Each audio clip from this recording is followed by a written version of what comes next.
Hi everybody, this is Alchemist2, and I'm back with another series review.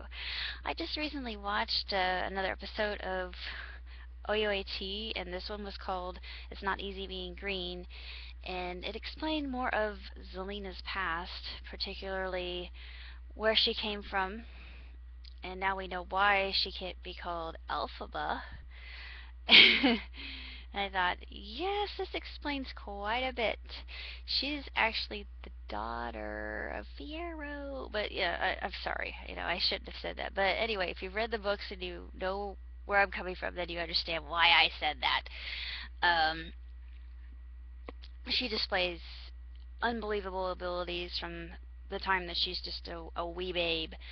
And of course her mother wants to take her in and nurture her and provide for her. She's just acting like a mother usually would, and her father thinks that she's an abomination and a damnable creature. And I thought,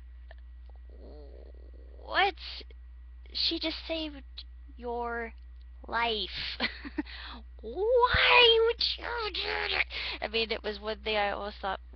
I almost screamed in my television, which I never do, but I couldn't believe that even though he was no kin to her, and the mother was just doing all these things out of the kindness of her heart, and she was being altruistic and nurturing and all the things that a good parent would be for an abandoned child. I mean, if it were me and I saw a baby, I would want to take care of it. Of course. I mean, that's just any parent, anybody who has a heart and a soul and a conscience would want to do this. The father, on the other hand, is a complete souse. He drinks all the time. And one thing that he always says to Zelena, even though she's doing her best and she can't control her magic, she has unbelievable abilities, like I said from the beginning. He always tells her to put on a good face. Of course, this phrase comes back quite a bit in this particular episode.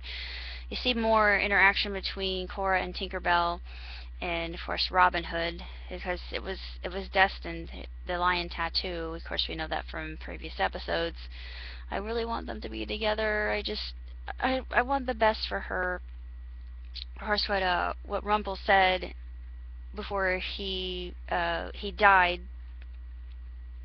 last season was, villains don't get happy endings, which is true, and we can now see that from this particular episode. And I thought, I hate Zelena, and I just want to slap her into oblivion, but she's just wonderfully twisted and manipulative, and even worse than Rumple himself. And I never thought I would say that, but we needed a good contrast. She's a good foil for him, and she's even more despicable than he could ever be.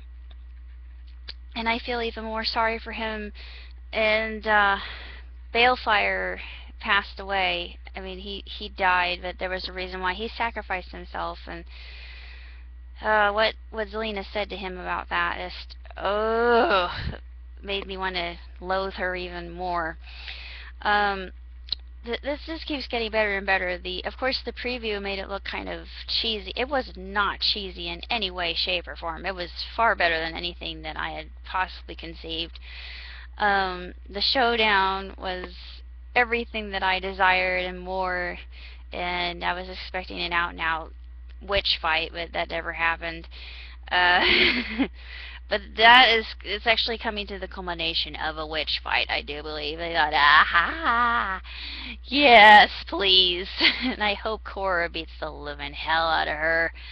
Yeah, I know I shouldn't want vengeance on anybody else, but I just can't stand Zelena. But she has a reason to be the kind of person she is. And when she meets the wizard, of course, we realize that the original is taken from Baum's work, as the wizard was nothing more than a huckster and a showman, and we know that from Oz the Great and Powerful. That's all true. Yeah, this is very accurate, and I was very pleased with the portrayal because they couldn't have done it better. And then he says, well, my name is Walsh, and he reveals who he really is, and she says, well, you were in the circus, were you? And yeah, I'm not going to say what happens next, but then you see what he becomes, and you say, ah, of course. One more reason to hate her, but she truly is sadism incarnate. She's nothing more than true vengeance, I do believe. Wrath. Vengeance and wrath would be her epitome. I'm interested in seeing what will happen next, and the relationship between James, or Hook and the Savior. I think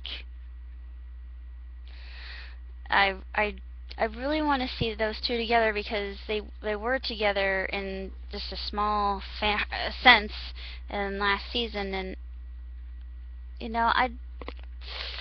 since Balefire is no longer in the picture, and I really ship those two hard, like FedEx, but I don't know. I really like the combination of Emma and Hook, just because I think that Hook would be a good father figure, and he knew Balefire when he was a boy, so it makes a lot of sense. I feel. Next episode is one to really look forward to, I believe. I haven't really seen any of the OUAT IWs yet. I'm sorry, I've been so busy. I've been catching up with episodes I've missed in the past. So I'm looking forward to doing that, and I've got a lot of parodies I've been doing. I put some new ones up that you've seen. And other than that, I can't say too much. So I will see you next time. Live long and prosper. Ciao, Tootsie.